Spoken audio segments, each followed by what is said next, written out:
Hello, welcome to the latest episode of the Brass Junkies. My name is Andrew Hitz, and I am joined. You stepped on it, man. And I am joined. Saying hello to me By my guest co-host, who will probably not be returning in that role anytime soon. You were the co-host. His Welcome. name is Jeff Nelsen of the Canadian Brass. Jeff, how are you? I'm good. Did I successfully get engaged never again? No, you were great. Not as good as our of course. Not as good as our guest though, who Kelly Langenberg, who is about to, like, very, very, very soon will officially be Dr. Kelly Langenberg. Just a wonderful horn player and teacher and human, and you're going to hear a lot of different passions that she has, and she's one of those people that has a lot of passion about a lot of things, and then is good at like putting that to actual use, like manifesting that. And there's the next level too, taking it to the next level, and creatively, and monster player. Yes, I can learn a lot from her. Yeah, so you're about to hear she's got a lot of experience in chamber music. Her dissertation, which you know what, we generally do not talk about on the Brass Junkies, because I'm not throwing shade at all of academia, but in general, I don't really care about your dissertation, because it's like something super, super, super niche. And but it's fascinating and important. Yeah. And she talks, the working title now, which she said may be shortened, is incorporating pedagogically appropriate works by women composers into the repertoire of the novice horn player. And just hearing that's super niche, but I think in a great way, because you will hear her talk about the importance of getting women composers into the repertoire early, so that young students don't find that abnormal, and talking about representation matters, and just really, really great stuff. So, and Jeff, you were awesome. I knew that you would be, but you were great. Okay. Yeah, you too. Yeah. But super important stuff said really well, and it's exciting work. Yeah, indeed. I need to quickly thank Parker Mouthpieces for providing the hosting for the Brass Junkies. Parker Mouthpieces offers fine customizable component mouthpieces for horn, trombone, euphonium, and tuba, including the Andrew Hitz Artist Model Tuba Mouthpiece. You can find out more at parkermouthpieces.com, or follow them on Facebook, Instagram, and Twitter. We had a wonderful bonus episode with Kelly, where there were some good stories. There were some good stories that she shared. Jeff tried to dig up some dirt on Kelly from some of her colleagues and dear friends. You can hear whether he was successful or not. There was some, and one time when my wife got very mad at me during an elementary band concert. It was married him. Still married me. So yeah, I am still here. I wanted to plug the YouTube channel. We are slowly cruising towards 1,000 subs. If you would be so kind to come check that out. I've started posting some YouTube shorts lately, which is different clips, and I also just started a brand new thing, which is the first one was 3 thoughts on the conversation that I had in TBJ212 with Zena Kim Banther. And so I pulled 3 clips. 2 of them were from her, and 1 was from Jim Nova of the Pittsburgh Symphony. And then I shared my thoughts on that. And I'm going to be going back through the catalog. So you can look for those 3 thoughts. And then there's also every episode of the Brass Junkies ever is up there. And so if you just go to youtube.com/the Brass Junkies, then you will find it there. And thank you, Jeff. It was great. I knew that you were going to provide a great perspective, and you always make me smile to the point where my face hurts. So yeah, good to be here. Thanks for asking. Good stuff. Thanks for what you're doing, you big freak. Thank you for feeding us Brass Junkies. It's fantastic stuff, and thank you. Well, Jeff, actually, the professor here has a recital to get to at 10 p.m. at IU, and I told him I'd get him out of here by 9:54, and it is 9:53. So without further ado, let us get to the conversation that we had with horn player extraordinaire Kelly Langenberg. And today on the Brass Junkies, we have a wonderful horn player who, not you, Jeff, a wonderful horn player who I have known for many years, who joined Boston Brass many times at Christmas time, and we would expand to big band for the Kenton Christmas carols, if you will. A fantastic horn player and almost doctor, Kelly Langenberg. Kelly, how are you? Woo, I'm good. Thank you so much for having me. Yeah, I'm excited to have you. When I say Great to see almost you. doctor, I mean like everything is like done. She just has to wait until the end of the semester, essentially. Like the signature of the dissertation has been defended. Like, yeah, you've done like pretty much all the work. That's pretty exciting. It has been, a lifetime in the making, really, with like a 14-year break in between my master's and my doctorate. So I am more excited than anyone to get to this point. Wow. I don't I try not to play well actually, but I'm currently working on a 25-year break between my undergrad Yeah. and my master's. So Yeah, you want to make sure you're fresh when it's time. I'm in the 38th year of my bachelor degree. That's right. So we are about to have 5 degrees combined. And yeah, without no, 4 degrees combined. I just yeah, and 3 of them are Kelly. That's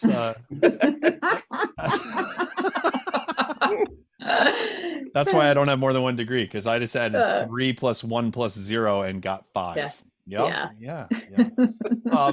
So let's actually start with your dissertation, which this title may change, but this is such an Don't get important. defensive. this this is a really important topic, and I can't wait to hear about it. It is tentatively titled "Incorporating Pedagogically Appropriate Works by Women Composers into the Repertoire of the Novice Horn Player." Can you start by telling us what your inspiration was for digging so deep into that topic? I thought we weren't going to make her defend it right now. Well, That part is over. Yeah. Yeah, I was sitting with Bernard Scully, who's my professor and research director. We were sitting in a lesson and he was like, "Oh, what are you thinking about doing?" And I said, we're going to talk about the repertoire that I was going to play on one of my doctoral recitals. And I was like, I've never really like played anything by a woman before. I was like in my mid 30s, and I think it's time. And that started a ball rolling at a very fast pace. And then I was like, well, come to think of it, I've never played any etudes by a woman either. And then it just made me realize like how absent women were in my own education. And there were a couple of pieces that also fall into that. If you don't mind me sharing like a personal story. please.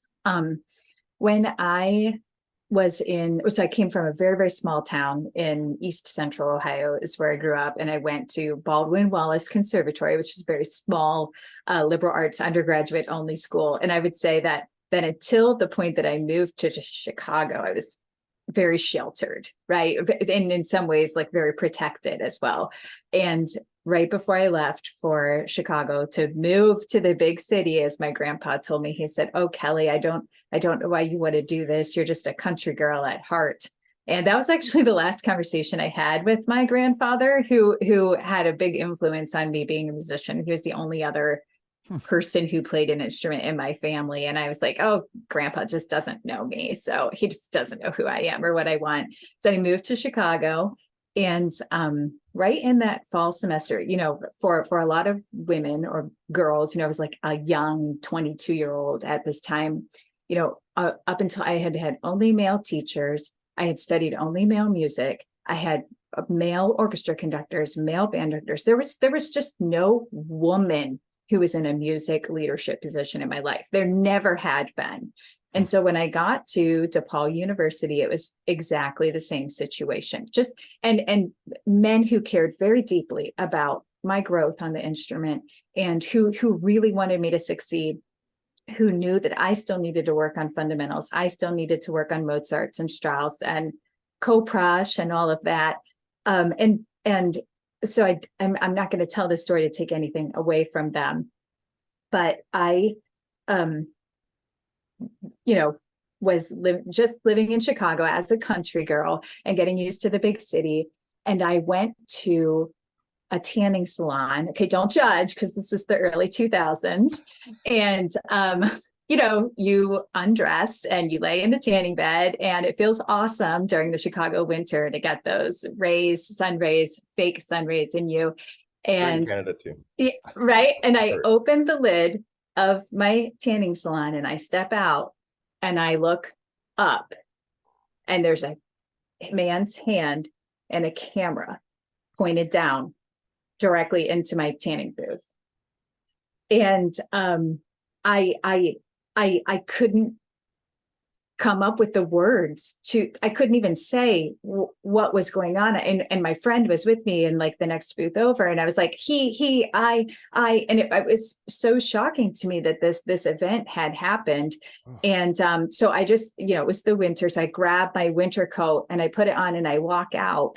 And I'm trying to say to the lady at the front desk, like he was seeing me, he was videotaping me, like I saw him. And then he comes out and he leaves. And that incident, it ended up going to court, actually, like, you know, prosecutors and lawyers involved. And it ended up being a misdemeanor. And, you know, I got a restraining order. I didn't know who he was. I never saw him again. But that experience, while being a young female undergraduate or graduate student in a brand new city, it just deeply and profoundly changed me.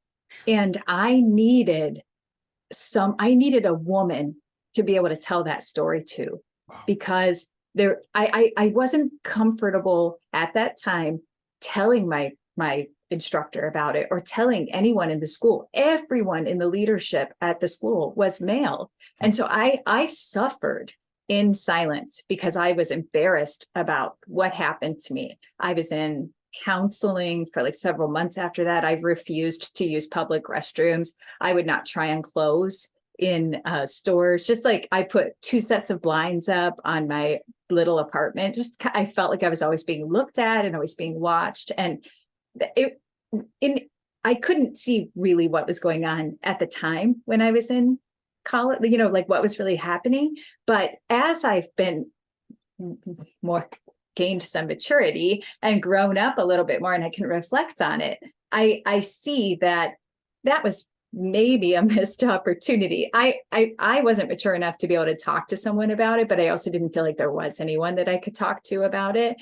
And I realized like some of that is institutionally a problem. It was institutionally a problem for me because there were no other women. There were no women on the woodwind faculty, no women on the brass faculty, no women in the leadership. And I just, there are other women identifying people out there who are going through or who have gone through much worse than what I went through and are isolated from their schools, from their colleges and universities, because there isn't someone, and I'm talking maybe more specifically about like brass departments right now. If there isn't a woman on faculty, it's really difficult for the girls in the program to identify themselves as part of that program or feel that inclusion. So to go way back to your original question, I did this project because I think that it is important that we bring the intersection between women composers down to a much earlier stage in a child's education. And so that was really what I was trying to get to, is to figure out how can we make it so that women or girls can see themselves institutionally in music programs. So that's a very long story and maybe a little deep. but that was kind of where it all came from. And then there are a lot of people doing research on this sort of thing now. And there's a woman called her name is Dr. Lynn Folk Baird, and she did her dissertation on the compositions of women. And her research was really influential in helping me put together mine. She's just looking at women composers and horn repertoire. I'm specifically looking at the horn music that's written for younger or developing horn players, or what turned out to be the lack of music that exists for novice level horn players by women composers. Wow. Thank you. Yeah, that's exciting and not to skip over your really amazing story, and yeah. Powerful.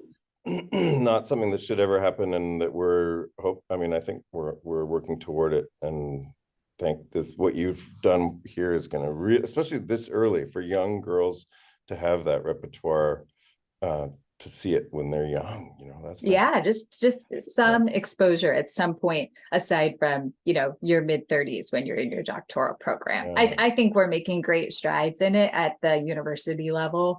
I'd love to see that come down a little bit further. Part of the research involved, those like concert and contest selections that are available for like all the instruments, right? Like Bell and Mills, like all the publishers have published one. And even Bernard he did a recording for one of them too. But it went through like 5 of those different concert and contest selections, because that is what we use a lot of the time for like middle school students who are going to contest, or maybe like kind of late developing 9th and 10th graders. And like I went through 5 different books. There were 73 pieces and 0 of them were by women. So it made me have a lot of questions about, like, does this music exist? Like, does it exist? Sure. Maybe and has it been intentionally excluded, or is it that it just doesn't exist? And that's kind of where I landed on it. It's just like there really just isn't a lot in that tub right now. Do you come across Lizzie Davis in England at Cheatham School? No, she was one that I've been using her books here since I got to IU 17 years ago, but that's the only one I can think of. I can think of just, on one hand. Then no, and 0 out of 73, you said? That's 0 out of 73. That's shocking, not surprising. That's exactly it. That's shocking, and then I immediately feel like an ass for finding that shocking. Because it's like, because if you'd asked me to guess, I would have said like, I would have probably guessed 0. At most I would have guessed 3. And it was, that's exactly 3 less than that. So can you show, because we don't have time for Andy's math right now. Can you talk a little more about what was revealed, or what's in your dissertation about the current state, and what we can be using and knowing about and helping to make public, and talking about public things that we know about and things that are published versus things that are on one person's website that we can get out there and have used. Well, this was kind of exploratory, just figuring out, like, is this music out there, and what is it? Why wasn't I exposed to it? And it actually ended up going back even further to like, well, it doesn't seem like it exists. Maybe I can address the question of why doesn't it exist? And so it actually went back a little bit further than that, looking at women as composers, when women were finally permitted to be educated in music and educated deeply enough to be able to write. We already had Mozart Concerti, and we already had the Beethoven Horn Sonata. And so kind of looking at it from that angle, and then women as brass players, which is really a second level to that, because that's like the double whammy for the women. And just looking historically at how women were mocked for playing brass instruments until not that long ago. And I love me some good Empire brass, but Rolf Smedvig has one of the most classic comments out there, and it's in the Boston Globe. It published in April of 1991. You can check it out. But less than flattering comments about women. Tonka even trucks. I read that in the Boston Globe. At the time. Into the 90s. That's not so long ago. And so I feel like we have both of those things to fight as women brass players and as women composing music for brass as well. So that was, to answer your question, Jeff, that was kind of where I ended up starting. And then in addition to looking at some of those contest solo collections, I also thought, okay, those are kind of old. They've been around for a long time. So maybe the problem that I'm running into is that I'm looking at resources that are too old. And I thought, well, I live in Florida now. So Florida, California, New York, Texas, and Illinois have like the top 5 full-time enrollment numbers, right? Like the highest number of students in those states. I was like, well, why don't I look and see if they have solo lists that they publish every year? So I don't know if you know this, fun fact, but if you want to look at the solo list for the state of New York, you have to pay $65. Like, really? So I just like eliminated New York right away. No way, we're putting a solo list together. Let's do this. It's genius. The good news is that $65 is like what $35 was like a year and a half ago. So Right. Wow, that's outrageous. I know, I was like shocked. So, and then California is split into like a northern region and a southern region. So I was just like, let's go with Texas, right? Let's just use Texas. So they have really great band programs in Texas. So they do have a solo and ensemble list that they publish, and it's free, and you can get it on a public website. So I was like, well, look at this. They update it every year. And the way that Texas does it is you can self-submit your music to it, and then they just like have a committee that decides if the music gets on it or not and at what level. And so I just pulled their list for what they have. 3 grades of music. I think grade 1 is the most difficult, and then 2, 3, 4, and 5. But for French horn, there weren't any pieces for grade 4 and 5 at the grade level that I was looking at, or the difficulty level. So out of that list, there was less than 3% of the pieces were by women composers for novice level. And they update that every year. So, it was just like dichotic, I guess, that, right beside the page where you can look at the pieces that they have on the list, there's the diversity, equity, and inclusion statement. You know what I mean? And it's like, everybody has to submit it, and it goes through this committee, but then, well, how did like Glier's music get on here then? You know what I mean? Like, did Glier submit his solo? So I don't know. I just feel like I think that we can do things that help make our lists more diverse. Like, let's say like one year, okay, yes, we're going to have all the Mozarts, and we're going to have the Gliers and the Saint-Saëns and all that stuff. And then the next year we're going to have list B that only has like living composers on it, and so we're creating reasons for students to learn new repertoire, and we're creating reasons for teachers to teach new repertoire as well. Yeah. I feel like that you guys have probably experienced this in your own teaching too, in that you want to teach the pieces that I want to teach the pieces that I already know, right? And so it's difficult to break that like canonization of the pieces that we all learn through the course of our education, unless we kind of force ourselves to go out and find new repertoire to add to our own libraries. Boy, I am of course, I'm not in any way opposed to diversity and inclusion statements. But I'm not. But when they are used, they can be used as a shield to just kind of, to just say like, oh no, we thought about it. It's cool, But then, at some point, the proof has got to be in the pudding. And you could say that point is like 100 years ago. I'm not arguing a timeline. But yeah, at some point, it's like, okay, 3%, and. I have shared this story on the Brass Junkies before. I'm going to share it again, about talking about how representation matters. My wife, who is a rock star middle school band director, she was conducting at the University of Maine summer band camp. This was maybe like 5 years ago or something. There was some young woman who was in like 7th or 8th grade who came up to her after the final concert, who told her that she had never seen a male conductor in her life, because she was from like rural Maine, and that her elementary band director was a male, and that her middle school director was a male, and any like guest conductor, whatever she had ever seen, were males, and that she had thought about that she might one day want to be a band director. But she told my wife that that after seeing her do it, that she now knew that it was possible, and she now knew that that's what she wanted to do with her life. Wow. It was a 12-year-old who, like when I was 2 weeks old, I didn't know what was going on, but I saw the Boston Symphony play at Tanglewood, and Chester Schmitz looks mean, we're not exactly spitting images of each other, but we check a lot of the same boxes, right? You know, I mean, it's like I go see Empire Brass, I go see Chuck, Chuck Dallenbach with Canadian. It's like they all look like this, so it just never even crossed my mind. It's like, of course I could do this. Like, why would I think otherwise?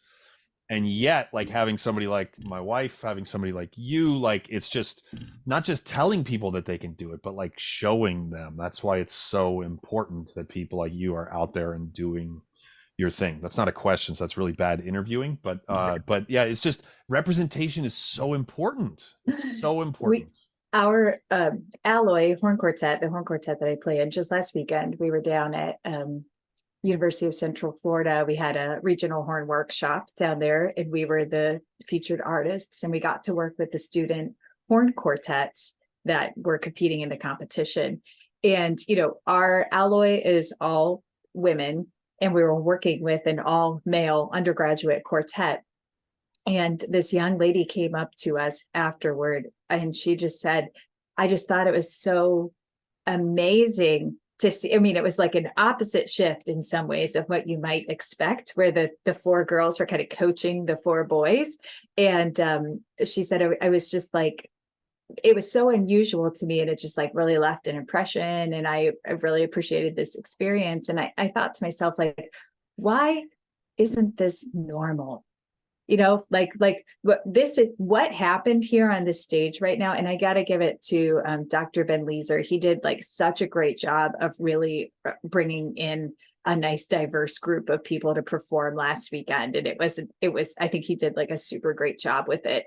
And I would love to get to the point where it's very normalized for to just attend a concert that has all women composers on it, and that's not unusual or only taking place during like Women's History Month or something, that we just like that there shouldn't be anything that's abnormal about that. Exactly.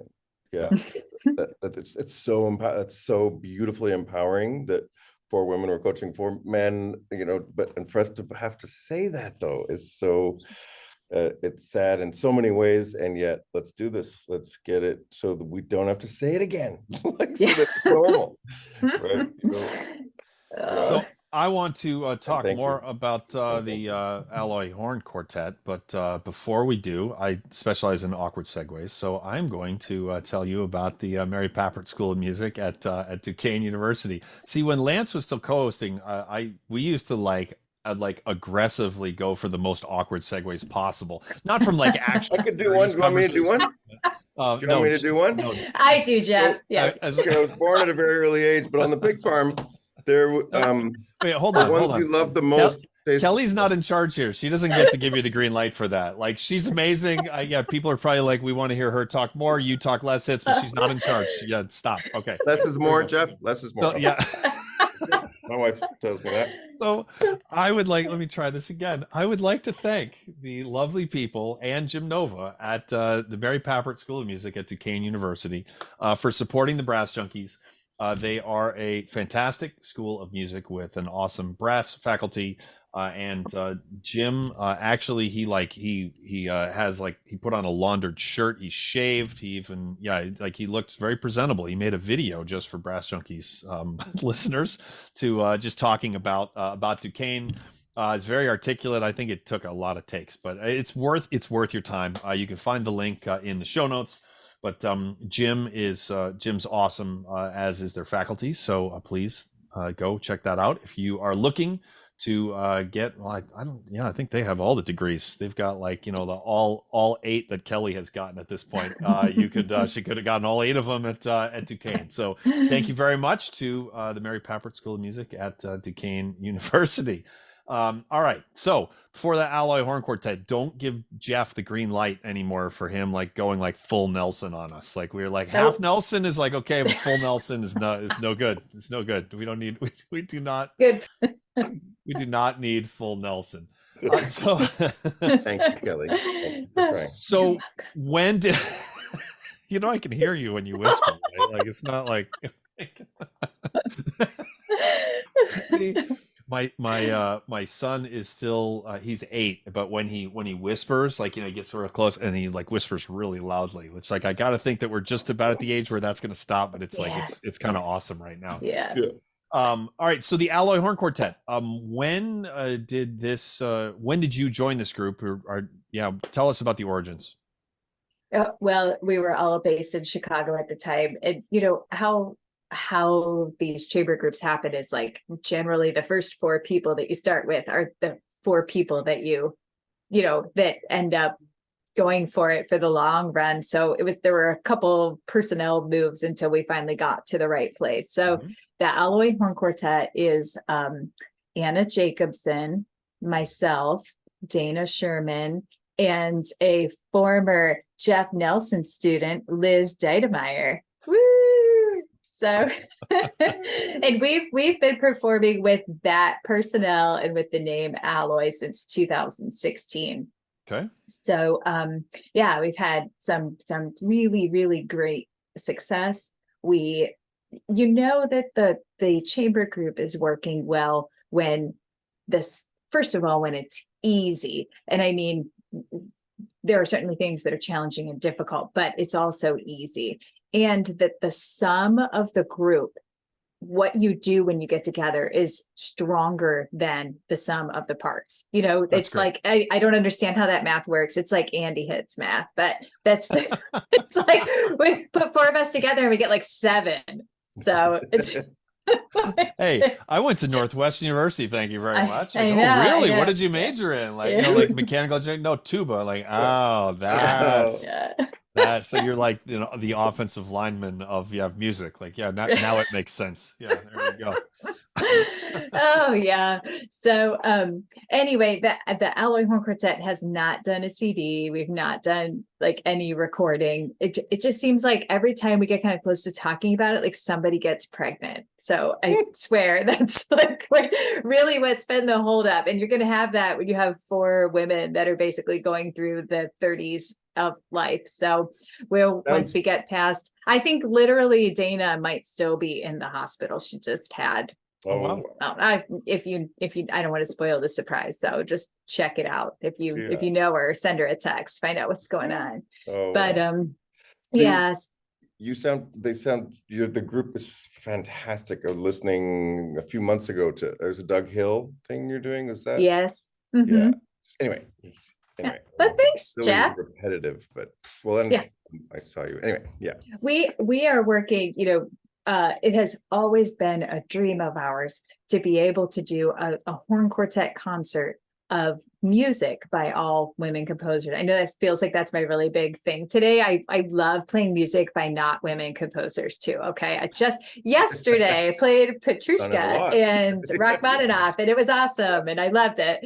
But just kind of that was something we just kind of wanted to do for us, and we wanted to promote that. And we also recently decided, like, why are we only trying to show this leadership in music as for women French horn players in the music field? Like, why can't we go into other spaces, other leadership areas, and show how we're trying to do what we do? So now we're thinking about, like, maybe we want to do concerts at like leadership conferences, or move into like women's leadership and just show like how we're promoting that mission with our own talents.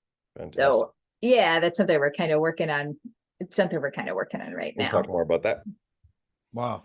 Please, you want to talk more about that, please? Yeah. Like, so where? Not you. No, I was gonna. Well, you didn't ask a question. I was actually just phrasing it and you're Canadian, so your voice goes up at the end of most sentences, but that one, it just like kind of was like, please. What are you talking? Yeah. Go ahead, partner. What are your brainstorms about this leadership thing? Yeah, that's fascinating. Like, what do you think that could look like? Well, I think it starts with like just putting together a really strong program, right? Mm-hmm. So we don't, it just like everyone else, like we don't know all the horn quartet music that exists that's written by women composers, and we just have to explore that. And so I think it takes some time.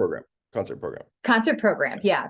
And so whatever we want that we can't find, we arrange ourselves, right? Anna has done like a tremendous job with the Scandinavian suite that we kind of premiered in full last weekend. And Gina Gilly has a horn quartet out that we're working our way through right now. And we found like some African-American spirituals that were arranged by a woman, and just, we have to work our way through the repertoire and find a program that works really well. And the plan is, like I said, we're on like a little maternity leave right now with one of our members. And then, we're just kind of going to push that and see where it goes. And just, we kind of have to frame that conversation around like, how is this leadership? But we are doing something that no one else is doing right now by being for women playing music and championing the music of women composers. And so that's really how we kind of see the framework of the leadership conference going. Yeah. That's then, great. So go ahead. No, go ahead, Jeff. Well, it was just to get, I guess you don't want to give away your ideas of what kind of program you would take into the leadership conferences but to be just speaking toward being an example of it, empowering it, and then that they can do it too within equity, inclusion type initiatives within. Yeah, I mean, there are total parallels there between women in business and women in brass, right? That when you look at the top level, it's not dominated by women, right? And so how do we balance? In many cases, women have a different set of responsibilities than men do, especially if they're in like a traditional marriage and there are children involved. Like that life for a woman working as an executive or a business person looks different than her spouse is. And that's going to be the same in music as well. Except we have these really weird schedules where we have to perform at night. Right. There's a lot of things to be transcending to as a woman. The guilt of not being there for your children is different as far as the way women, I'm guessing, but I would imagine growing up and whether you're performing in a law, like staying late at your law company thing, building law stuff, or music, firm. Thank you. That's it. Anyway, and then performance stuff as well, transcending just the stuff that we haven't talked about enough yet because it hasn't been brought, shined a light on. So thank you. Yeah. We were I was joking with you before we started that I was being sarcastic that I was going to ask you as a woman how you balance having a family and a career. And the reason I said that sarcastically is because we're friends. I wouldn't have said that to you if I had just met you 5 minutes before. But the fact that Jeff and I have, neither one of us, both of us have been interviewed quite a few times in quite a few different settings, like business settings, musical settings, like pre-concert, like podcasts, like for books. Like neither one of us has ever been asked that question as a male. And isn't that quite a coincidence? How do you balance, just to end that? No, but you know what? I think those same thoughts. Like when I see a man who's out touring, I don't think about like who's taking care of his kid in the same way that I would about a woman who's touring as well. And so those are just relics of, a previous kind of society that we lived in. Or maybe our own assumptions that might need some challenging, but I wouldn't fault you at all for thinking that, because that's just how the roles break down in so many situations. But I think there is constant guilt. When you're home, you feel like you should be working as a musician.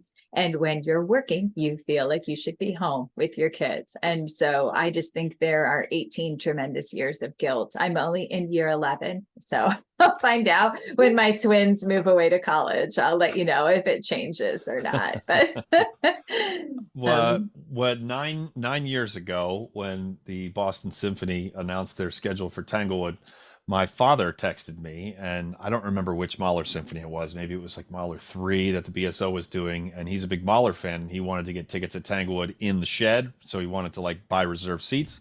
So he texted me, and this was 2 months before my son was born. He said, Mahler 3 is happening July 29th. Like, are you going to be around? And I texted him back. I said, well, because there's a kid coming. I said, I think my answer for the next 18 years is like, I'm not sure. And he then texts, I instantly got the three bubbles, like instantly he's replying. And then in all caps, it says, blah, ha, ha, ha, ha, ha, ha, and then send. And then there's three more dots. And then in all caps, he says, it's hilarious. You think it's only 18 years. Blah, Oh. ha, ha, ha. Yeah, stop texting me, son. It was pretty funny. So yeah, he was dunking on his like 38-year-old 39-year-old son. So anyway, That's great. That's yeah, great. that Just was so you know, it's not 18. Yeah. that was Sorry. So what is one last question for Alloy? What's next for Alloy? Is there like a I think definitive it's a plan? probably carbon fiber mix with I got nothing. Dad jokes just flow from you. It's Wow. like, yeah, wow. That's what I meant to say. Is wow. Oh my goodness. Well, Alloy has a couple of things locally back in Chicago that we're working on, and yeah, some conversations are happening right now about what we're going to be looking at for next year. But yeah, we'll see when things get announced what we're up to. Yeah, we don't have anything like real big that I know of coming up right now, but we're just in the season where that stuff is getting planned right now. Yeah. So Yep. we'll see. But yeah, definitely like seeking out opportunities for those presenters that would be interested in what we have to offer. Yeah, and what we kind of champion. So That's we'll boy, see. I'm going to put on my entrepreneurial musician hat here for just a second, which is there are going to be, and this is Kelly does not need to hear this, she lives this. There are going to be some presenters who are going to hear about an all-woman group who are championing women composers, and they're going to, if they're smart, like with the door closed with nobody around, they're going to roll their eyes. Some will do it very publicly.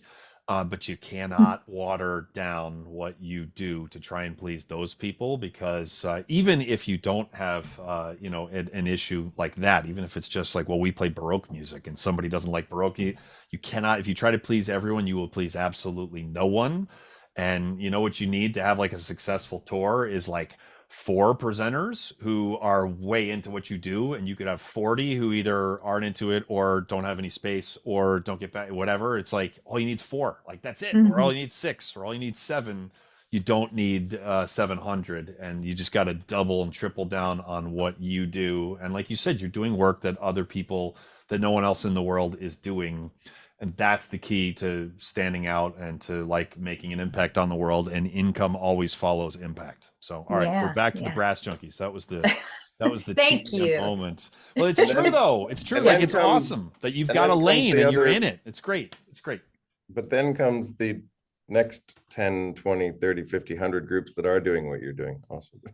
Yeah, and But you it know, is normal and all, anyway. yeah, then maybe some group will come along that will do it better than we do. And Well, you're welcome. We laid a path for you, if that happens, that would be very flattering. But Right. Yeah, of yeah, course. yeah. It's the same Yeah. thing with us teachers. Is like our job is to make our students, ultimately better than we are, right? I mean, every Yeah. generation that comes, like just your average like tuba performance major in graduate school in the U.S. is like it's like smoking good at operating a tuba. It's like it's Yeah. kind of scary compared to 25 years ago, but that's like our job. It's the same thing with paving. I've never done any paving like you're doing with Alloy. I'm serious. It's not like, I mean, I'm being genuine. Or with don't this play horn? dissertation. Well, I don't play horn, which is harder than any instrument should be. But you all chose it. I have zero sympathy. We didn't know any better. Like, let's choose the one that sits way up in the harmonic series. So if we like hear it just a little off, it's like we could be three partials away. Yeah, it's like, like good plan, y'all. You get the best parts, but you pay for it, like, spiritually and emotionally for the rest of your damaged lives. But it's fine. I've said too much. No, I'm so glad that it takes courage to be, and I hope that this does not in any way sound like I'm patting you on the head. It takes courage to be in a group with all women and to like say that out loud, and to say that's on purpose. And it takes courage to champion women's music and to say, that's on purpose. And it's just, yeah. And I'm just glad that people have the courage to do it. We definitely play music by everyone. So I don't want to be like, well, we only play, and I don't want to throw any shade on anyone who decides that they don't want to champion women's music. Like there's an audience for everyone, and we can all go out there and enjoy ourselves as performers and, continue to progress in our individual trades and fields, and there's space for everyone. But I appreciate that, Andy. Yeah, well, it's important. It really is. And it takes courage to put out a podcast. Like, even when you look like all the other podcasters, like, it takes courage, because as soon as you put something out in the world, then that's when you can think my podcast sucks, is as soon as I have one. Because before I do, you don't have an opinion, right? And so, right. But it's like, but then you get into charged. If you're listening, I'm using air quotes, because like, championing the music of women is not a charged subject, but it is to some knuckle draggers, I'll call them. Which if you can find Jeff Nelsen's email address on the Indiana University website if you want to complain, because you should send it to him. But anyway, so yeah, we need courageous people, especially doing like the actual important work that you are doing. So thank you for that very much. Yeah.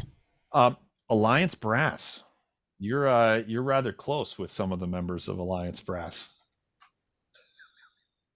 Oh yes, I am married to the two. I was like, what do you mean? Like, where are you going with this? Where are you going? Like the next room, my god, maybe? Yeah. I was like, I actually don't know Jim, and I was like, I think they're still married. Like, yeah. I there's like, just like you, Andy, I have a tuba sitting right beside me, so that's really funny. That's really funny. Yeah, I just like that's it's so like that's funny. Yeah, and think of them as like my colleagues when we're playing in quintet. So I was just like, I like them. I mean, we're not that close. Like, it's very transactional. Amy's a friend. What are you talking about? That's really funny. What is it like getting to make music with your husband? Well, okay, so there have been a couple of failed iterations at that too, but we've been married for it'll be 18 years this summer. So like, we've had some time to really figure out how to work together. So that I think, there were a couple of years where it was awkward for everyone else, but we powered through it. And I think that, as long as you can like get over the fact that we just like bicker, like we've been married 18 years, every once in a while, then it's fine. I mean, Jeff performs with his wife, so I mean, he might have something to add to that. No, I say, well, she's usually right. So. Well, that's the way to make it work. Usually, why don't you tell us about the times when she's not, Jeff? Go ahead, man. The floor is yours. So Allied Brass, so brass quintet, so what is it? Horn, 2 trumpets, trombone, tuba. Trying to stay on track here. So by the way, for the bonus episode, I have a story about a time when my wife was conducting a group that I was sitting in with, and it will make both of you laugh hard enough that you might cry. So that's just also for the bonus episode, I may have texted Amy Nelsen and Liz Deidemeyer for some stories. So, oh wow! Oh, there we go. Liz has got stories for days. So does Amy, I'm sure. So how do they get in the bonus? Do we need to tell them how to get the bonus stuff? Oh, well, that's you can access them through patreon.com/the Brass Junkies. So yeah, I'll plug that at the end. So one kind of specific inside baseball question, but about the quintet, where you all lived in the same city for a very long time, and now you do not, and so now you're in the same. Boston Brass went through this this transition 20 years ago now. It's been a long time. Wow. We all were in Boston, and then J.D. Shaw moved to Florida to be closer to his mother at the time after his father passed away, and then we became a road band. So can you kind of tell us about that and about that decision, and then about like how that has worked out? Yeah, well, Jim and I had no intention of moving to Florida, but I think the pandemic changed a lot of people. And, but prior to the pandemic, I was teaching at one point at 4 different adjunct jobs at, I 4 remember different it seemed like you colleges. had all of them. Yeah. Yeah, it was a lot. It was a lot. And then at one point I was playing in 6 regional orchestras. And it's just like there aren't enough weekends or hours in the day to make all that happen. And then I had twins on top of that. It was like insanity. And I was just like every hour, I like weeks would go by where I wouldn't see my family. And we were just like babysitters, would like high five each other on the way in and out of our house. It was awful. One orchestra needs to, can't you have a concert on Tuesday? No, they all went Saturday and Sunday. So when the pandemic happened and my life basically shut off and I was at home, I had a reckoning. And I was like, this isn't what I want. I'm missing my kids growing up. I'm missing everything. I'm missing the concerts, the recitals, the school events, the award ceremonies. And I'm missing Jim too. I just wasn't ever at home. And so when the pandemic happened, Jim was doing the instrument repair tech stuff, and he was gigging too, and had a lot of school accounts, and all that stuff just turned off and was off for the long term in Illinois. And so we have my sister-in-law, Jim's sister, lives here in Santa Rosa Beach, Florida. For those people that don't know, we're close to Destin here in the Florida Panhandle. It's beautiful. It's a beautiful area. And in between Destin and Panama City Beach is where we are. And we just said, you know what, let's just go down. Let's just try Florida out for a year. We'll just like see what it's like. And, we'll be closer to some family, and like our, kids can hang out with their cousins. And Jim took on a job as a real estate agent, like did that all like just in one summer. And we moved down here, and like the real estate in Florida is hot. Like that's just, it never goes cold in Florida because, people want to move. I can't say a lot about Florida, but the state is beautiful. It is truly a beautiful place to live. And the Panhandle does not have that many people in it. And it is beautiful. If you like being outside, and I do, I love going to the beach. I love hiking the trails. Like I can be outside 365 days a year. And after living in the Midwest for 37 years, like that was just a breath of fresh air in every way. So we very quickly decided that we were going to stay here, and that completely changed the trajectory of my working life. Wow. So I was just teaching horn lessons online for that year. And I was, I had already started my doctorate at the University of Illinois because I wanted to move into leadership. I love teaching horn. I loved teaching the French horn. But, I remember this specific moment. I was sitting in a lesson with one of my students who was super sweet, very talented. And he pulled out Mozart 3, and I looked at the music stand, and I saw that we're going to go over the same articulations that I had done with Jeff Smiling with 25 other students, where we're going to talk about how to articulate in the classical style and how we slur to, tongue to. And I just thought I broke at that moment. And I was like, I can't do this for the rest of my life. And there are people who teach 35 years, awesome careers, turn out awesome students. They show vigor and passion for it throughout their entire lives. But I wasn't going to be doing that. And I just knew, and I just knew at that moment that I wasn't going to be teaching forever.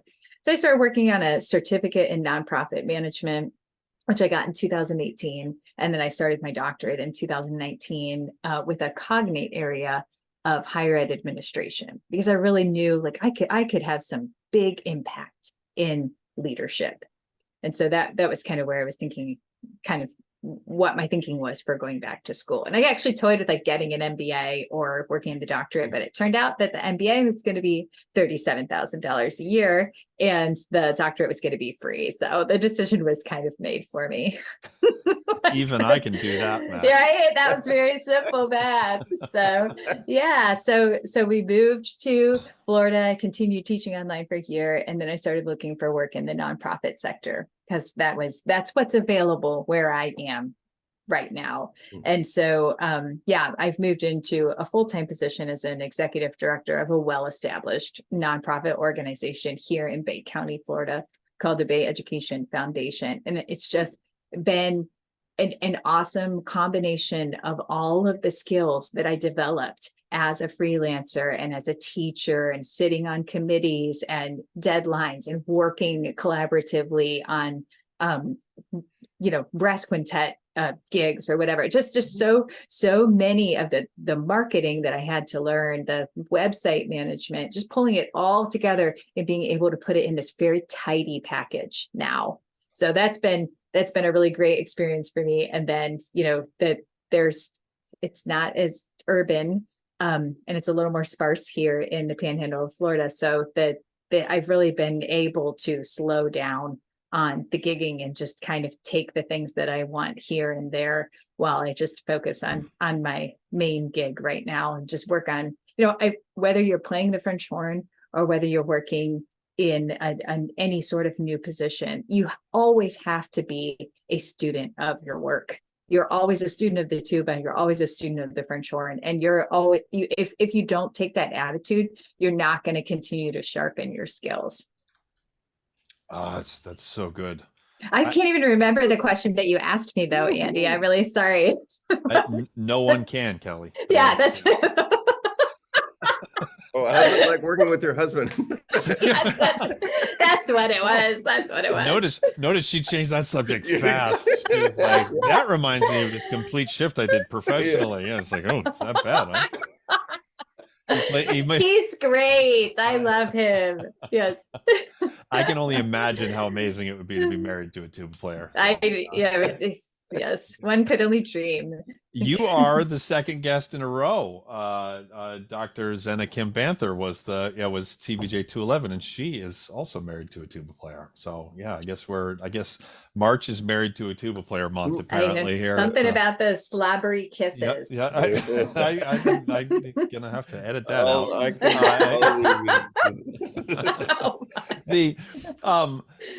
The sharpen your skills. I actually I was introduced to this author by Jeff Nelsen here, who every once in a while is helpful.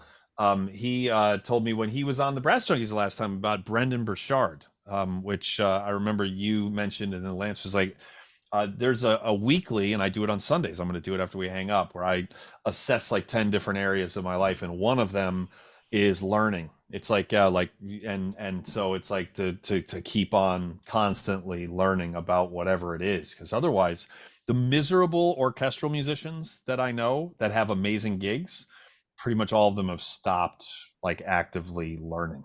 It's like the miserable people in higher education who I know who even have sweet gigs, who, IU, amazing faculty.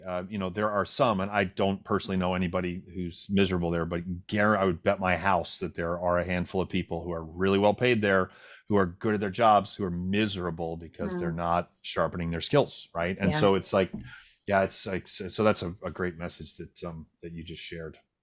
Also, I'll just tack on to that too, please.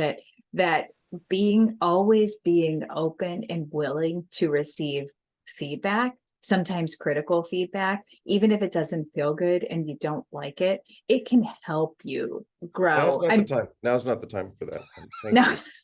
Yeah, right.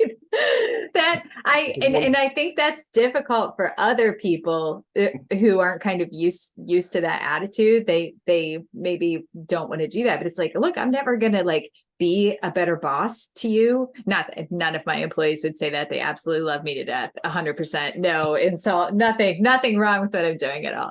But if there were, I would tell them, yes, you can. I want you to tell me, because I clearly don't know that I'm doing something wrong, and it will help me be better if you tell me.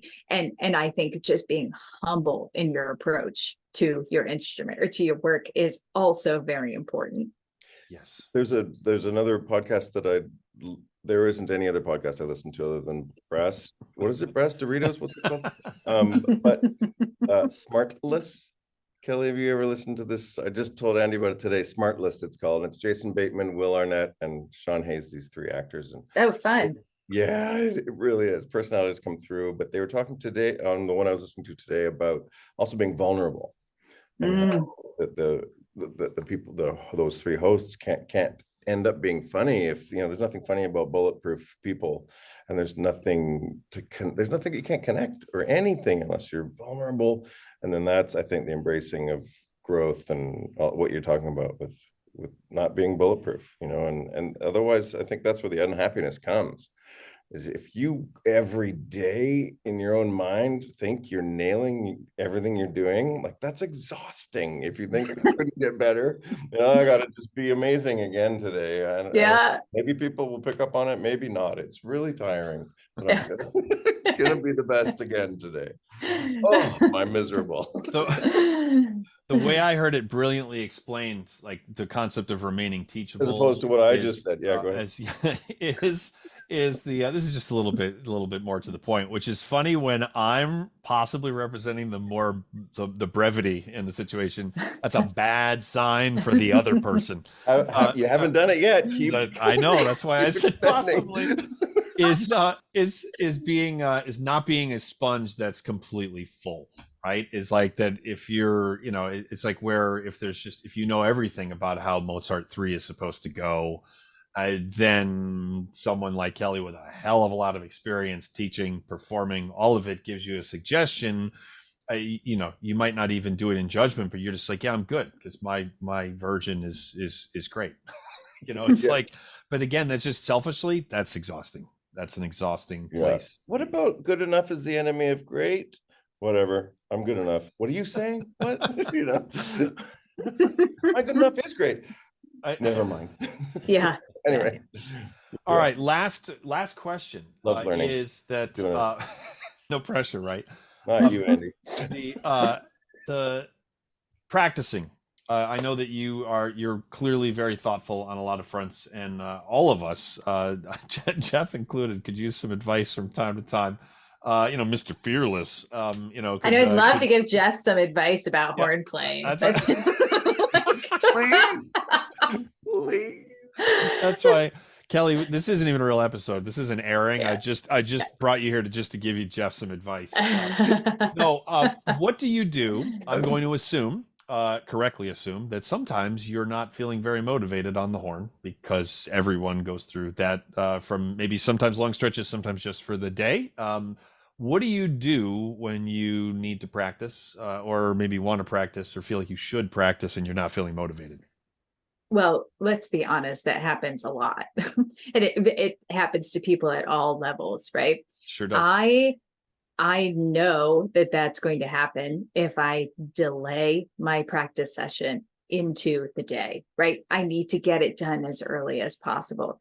When I'm at home and I'm not traveling every day with my bag, I leave my horn out of the case with the bell on right beside the chair, so that when this is my routine. I wake up in the morning. So you what happens when you do that? Yeah. I wake up at 5:40 every morning. 5:40 in the morning. I set my coffee pot so my coffee is already made. I drink my cup of coffee and I warm up on my French horn. I am playing my horn every single day at 5:45 in the morning. I am not teasing you. Drive by my house at 5:45 in the morning. We're actually doing an addition right now to our house. We are adding a practice room, so I don't have to practice with my silent brass mute. Spitballing here, was that your husband's request on that one? It was everyone's. Let's just go with it was everyone's, right. Because at night when I have to listen to his Meister singer until 10 o'clock at night. So I just get it out of the way. I get it out of the way in the morning before I start my work day. I've heard this said really well, where the earlier something is scheduled, the less likely it is to be postponed. Basically, yeah. If I waited until later in the day when I probably would sound better, I just wouldn't do it. I know myself too well. The further along the day we go, the less disciplined I get. So I'm just gonna wake up in the morning and I'm too sleepy to think about it. That's just how I start. Thanks for Yeah. staying up tonight. Like bedtime's right around the corner. Yeah. Like, but I would say if we're that's not gonna work for everybody, right? Waking up really early in the morning. I have figured out what works for me. But I would say if you're really in a lull, and that just listening to music helps. Like because so much of what I do is music, I tend to listen to a lot of talk in the car, talk radio, podcasts, like audiobooks, whatever. But I find when I'm it's like my soul needs to listen to the music, and that can kind of warm me back up to it. So if I feel a little bit like I've maybe been taking a break and I know it's not going to sound good when I start playing again, or I just like, it's like, oh, I don't have any cool gigs coming up. Like, why should I practice? Sometimes just listening to like some really great music can help me find my mojo. That's great. Say a couple of your really great musics that you're listening to and might not have heard about real quick. Just anything come to mind that isn't standard stuff? What's your stupid pleasure? What's your horrible, your guilty pleasure of music? My guilty pleasure is Java by Al Hurt. Oh, but I just love that song. But I'll listen to, like, when I'm running, I'll listen to, like, I'll just turn on like the Pandora Rebirth brass band channel, just listen to like brass band stuff at Preservation Jazz Hall. Like, it's not typically classical music or even French horn stuff, but that's what I like to listen to. Awesome. That's great. And by you mean running, you don't mean to the kitchen, you mean marathons. I haven't run a marathon, but like 5Ks and 10Ks. Yeah. 10Ks is a lot of Ks. What's the difference? Yeah. Like, that's a Canadian musician marathon.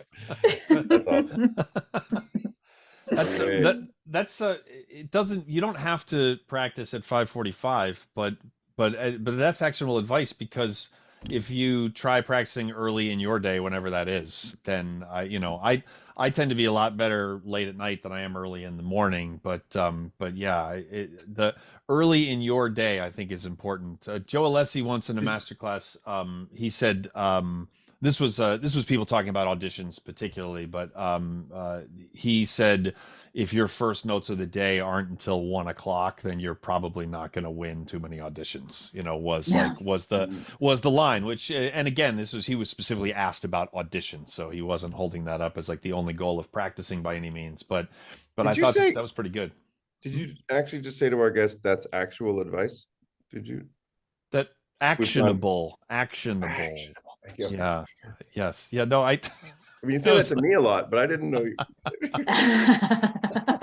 Well, because Kelly followed up her answer with, I know that's not going to work for everybody, but like if you adapt that to your reality, then it is actionable. No, I didn't say it's actual. Like, oh, that was actually a better answer than I expected, Kelly. Not what I was saying. Before 1 p.m. you're rocking it. Yeah. Anytime. Wow. Yeah, and take away any barriers to your instrument. So I don't know if you guys, it doesn't look like you, Andy, put your instrument in the case that night. Like, I think that's a bad idea. Yeah. That's right. I shared 2 hours ago in a lesson with a high school student. I told them to do what you do, which is to put the tuba on their bed, and so when they walk by it, they see it. And it's like, it's really easy to just never think about it, and then you get to like, it's 8:30 p.m. and you got that test tomorrow in chemistry, and you're like, and that's not the appropriate time to play, and you've played 0 minutes. And so it's great that a player of your level is doing the exact same thing, because you're right, it happens to all of us. I might have put the article that I need to finish writing on top of my horn that I'll play after I finish the article tonight that I haven't. Anyway. I just see Jeff's house just has like piles of stuff. That's what I've. Nothing's put away. Sometimes he puts his child that he has to spend more time with, like on top of the article, on top of the horn. Like, Daddy, why am I sitting here? Yeah, it's like, because I'm gonna show you affection in about 45 minutes. Just stay. Wait for the pizza to come. It's on the schedule. When's all right, home? This is deteriorating quickly, so I'm gonna wrap this. Kelly, this is awesome. Yeah, this is I'm not gonna rap. That would, I don't need to lose any anyway. This was awesome. Really, really great. This is not news to me, but you're just very thoughtful about everything and just your approach to things and why you do things and how you do them, and all of that. And so it's great for the people in the Brass Junkies audience who maybe either don't know you or don't know you as well, to get to know you a little bit better. So thank you very much for staying up late on a Sunday night to hang out with Maestro Nelsen and myself. Well, thanks for having me. I've enjoyed our conversation. Awesome. Cheering And you on. yeah, we were it was gonna air whether you enjoyed it or not. So it's always like, it's always just like it's like an added bonus, if the interviewee doesn't appear to feel tortured. So Hey, Andy, I'm wondering what is she listening to during this interview? She's got Yeah. her headphones in. Is she- I don't know. I don't know. listening to Java right now. That's probably. There you go.